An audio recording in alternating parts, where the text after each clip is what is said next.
Assalamualaikum warahmatullahi wabarakatuh. Salam sejahtera untuk kita semua dan Om Swastiastu. Yang saya hormati Ibu dosen mata kuliah pemahaman tentang peserta didik dan pembelajarannya, yang dengan hormat saya sebut Dr. Duro Tunisa MPD, dan rekan-rekan mahasiswa PPG Prajabatan yang saya kasihi.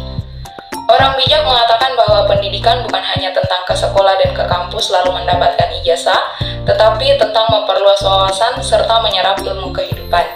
Dan pada kesempatan kali ini, kami hendak memaparkan terkait penerapan teori behavioristik, teori sosial kognitif, dan teori konstruktivisme di dalam kelas, model-model pembelajaran apa saja yang terbentuk berdasarkan prinsip konstruktivisme, dan rencana untuk meningkatkan motivasi para siswa belajar di dalam kelas.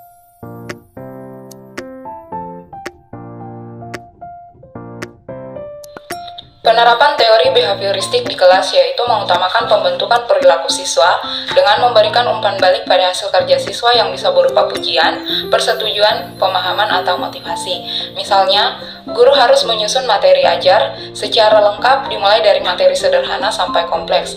2. Guru lebih banyak memberikan contoh berupa instruksi selama mengajar. 3. Guru memberikan banyak latihan agar terbentuk perilaku atau pembiasaan seperti yang diinginkan. 4. Guru dituntut memiliki kemampuan memberikan penguatan kepada siswa. Adapun penerapan teori kognitif di dalam kelas yaitu, guru perlu fokus pada proses berpikir siswa dan memberikan strategi yang tepat berdasarkan fungsi kognitif mereka. Libatkan siswa dalam berbagai kegiatan seperti memberikan waktu bagi mereka untuk bertanya, kesempatan untuk membuat kesalahan dan memperbaikinya berdasarkan hipotesis yang mereka buat, serta merefleksi diri agar dapat membantu mereka dalam memahami proses mental siswa. Kemudian meminta siswa merefleksikan pengalaman mereka melalui pembuatan jurnal atau laporan harian tentang kegiatan apa saja yang mereka lakukan. Lalu mendorong diskusi berdasarkan apa yang diajarkan dengan meminta siswa menjelaskan materi pembelajaran di depan kelas dan untuk yang lainnya dapat mengajukan pertanyaan.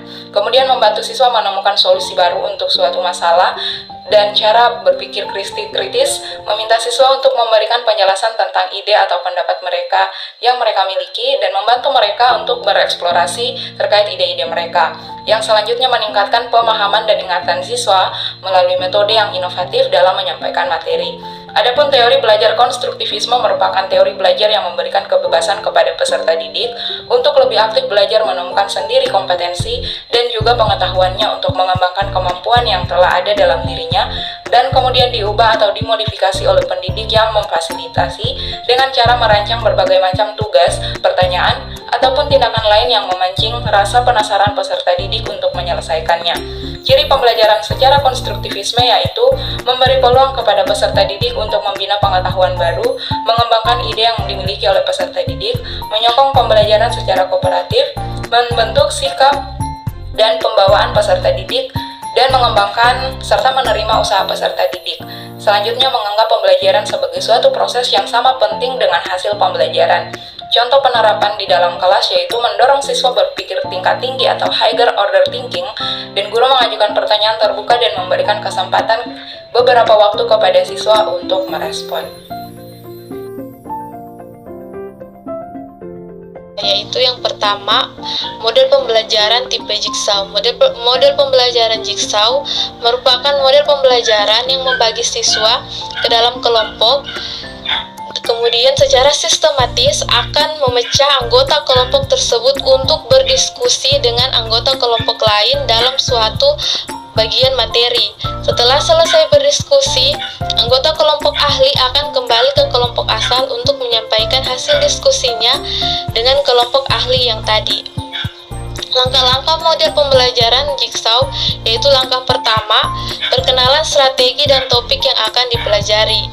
Yang kedua, membentuk kelompok kecil dan memberikan tugas yang berbeda-beda pada setiap siswa dalam kelompok. Yang ketiga, siswa yang bergabung dalam kelompok yang berbeda dengan tugas yang sama untuk berdiskusi dan bertukar pikiran sehingga membentuk kelompok ahli. Langkah selanjutnya, setelah selesai berdiskusi dengan kelompok ahli, kemudian siswa akan kembali ke kelompok asalnya untuk membagi hasil diskusi mereka dengan kelompok asal. Langkah selanjutnya, setiap kelompok yang selesai saling berbagi pengetahuan, masing-masing akan melakukan presentasi. Langkah selanjutnya, untuk mengukur tingkat capaian belajar, guru akan memberikan tugas individual dengan tema yang telah dipelajari. Langkah selanjutnya, hal yang perlu diperhatikan guru adalah jika menggunakan strategi model pembelajaran Jigsaw, guru harus menyiapkan sebuah panduan dan isi materi yang runtun serta cukup sehingga tujuan pembelajaran dapat tercapai. Pembelajaran inquiry. Model pembelajaran inquiry merupakan serangkaian kegiatan belajar yang melibatkan siswa secara maksimal. Seluruh kemampuan siswa untuk mencari, menyelidiki secara sistematis, kritis, logis, dan analitis, sehingga siswa dapat merumuskan sendiri penemuannya dengan penuh rasa percaya diri. Langkah-langkah model pembelajaran inquiry yaitu langkah pertama, peserta didik atau siswa mengajukan atau merumuskan sendiri pertanyaannya. Langkah kedua, menyelidiki suatu hal di dalam berbagai situasi. Yang ketiga, siswa melakukan analisis, memberikan deskripsi dalam menemukan hal-hal yang sudah diselidiki. Langkah keempat, mempresentasikan hasil temuan baik secara lisan dan tulisan. Langkah terakhir yaitu proses evaluasi. Siswa merefleksi tentang informasi dan pengetahuan yang diperoleh. Tania 7 tahun memiliki kemampuan rendah dan keinginan yang rendah untuk sukses. Apa rencana guru untuk meningkatkan motivasi dari Tania? Guru dapat menggunakan pendekatan teori behaviorisme, di mana guru memberikan stimulus kepada siswa, kemudian siswa akan memberikan sebuah respon. Guru menggunakan pendekatan tersebut dengan melihat bahwa Tania lebih mudah memahami dan menanggapi jika diberikan stimulus langsung oleh guru. Dan apabila Tania bisa melakukan respon dengan baik, maka kita akan memberi sebuah reward atau penghargaan untuknya. Dan untuk mendapatkan respon tersebut, guru perlu memberikan penguatan terhadapnya. Misalnya, jika Tania menjadi anak yang rajin, maka dia akan mendapatkan kehidupan yang baik nantinya.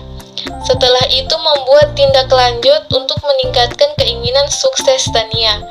Ketika di luar lingkungan sekolah, melakukan pendekatan dengan menjadi teman mengobrol dan juga bermain, sehingga bisa memotivasi Tania untuk selalu semangat dan yakin dengan kemampuan yang Tania miliki, karena setiap anak memiliki kemampuan yang berbeda-beda.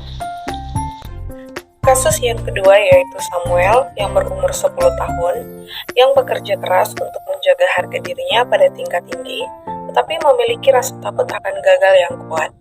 Apa yang guru harus lakukan untuk mengatasi hal tersebut, yaitu melakukan pendekatan sosial emosional terlebih dahulu.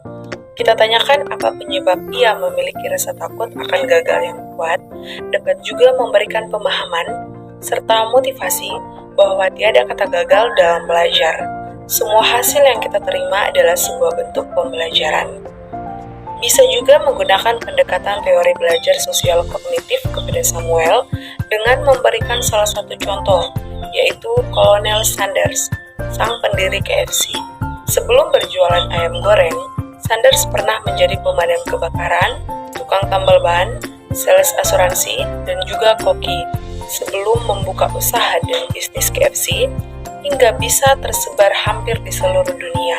Sehingga bisa diambil kesimpulan bahwa seseorang terkadang harus berada di titik rendah tanpa memikirkan gengsi hingga bisa kembali bangkit dan sukses. Juga dalam bidang ilmiah, Thomas Alva Edison, sang penemu lampu pijar, ia mengalami 999 kali kegagalan dan pada percobaan yang ke-1000, dia baru berhasil, maka bisa diambil kesimpulan bahwa kegagalan bisa dijadikan sebagai pembelajaran dan motivasi agar bisa menjadi lebih baik dan jangan pernah takut untuk gagal terhadap sesuatu. Kasus yang ketiga yaitu anak bernama Sandra dengan umur 13 tahun yang tenang di kelas dan meremehkan keterampilan dirinya. Apa yang perlu guru lakukan? Melakukan pendekatan kepada Sandra Pendekatan ini dilakukan untuk mengetahui apa yang membuat Sandra tenang di kelas dan tidak aktif. Selain itu, kita bisa mencari tahu informasi kepada keluarga atau teman sedekatnya untuk mengetahui faktor penyebabnya. Maka, teori belajar yang bisa dipakai yaitu teori sosial kognitif. Karena Sandra merupakan anak yang tenang di kelas, sehingga dapat disimpulkan bahwa Sandra memiliki kemampuan sosial yang kurang, sehingga perlu dilakukan pendekatan berdasarkan keperluannya tersebut. Penerapan teori sosial kognitif yaitu dengan memberikan sebuah contoh dalam lingkungan sehari-hari. Di antaranya, kita harus dapat membangun kemampuan komunikasi kita terhadap orang lain agar memiliki banyak teman belajar dan teman bermain dapat dilihat dari pergaulan teman sebayanya. Juga meyakinkan Sandra untuk bisa percaya kepada dirinya sendiri, karena setiap orang memiliki keterampilan yang berbeda-beda, contohnya keterampilan merangkai kata, menggunakan komputer, dan keterampilan berbahasa asing. Kasus yang keempat yaitu anak bernama Robert dengan umur 16 tahun yang menunjukkan sedikit minat di sekolah dan saat ini tinggal bersama bibinya atau sudah tidak bisa menghubungi orang tuanya. Pada awalnya harus dilakukan pendekatan sosial emosional terlebih dahulu karena Robert kehilangan sosok orang tua yang bisa memberikan kasih sayang dan perhatian kepadanya. Kita sebagai guru harus bisa menggantikan peran tersebut agar kembali bersemangat dan belajar. Tapi karena Robert sudah berusia 16 tahun, jadi cara berpikir Robert sudah mulai dewasa, sehingga di usianya tersebut, guru memberikan pendampingan dengan memberikan arahan, masukan, dan motivasi untuk Robert. Seperti betapa pentingnya pendidikan di sekolah untuk mencapai masa depannya kelak, dan juga melakukan pendekatan untuk mengetahui minat dan bakat Robert dalam bidang apa, sehingga guru dapat membantu pengembangannya. Jadi, pendekatan yang dipakai yaitu pendekatan behavioristik.